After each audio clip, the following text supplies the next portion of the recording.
Alright guys, so in this video I want to highlight guys how to order the best connectors for your helium miner setups.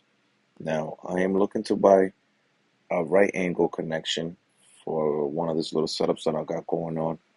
These both look identical, but there's one key feature that will distinguish these two from each other. So let's look at this one. And they're not giving us that many pictures neither.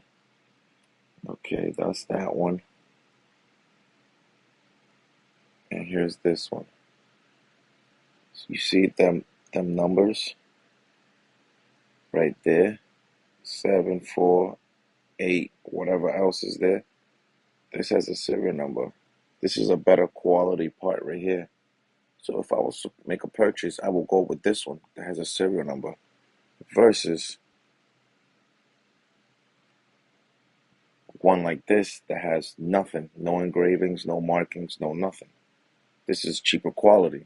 It might not last as long, or it might fail. Who knows?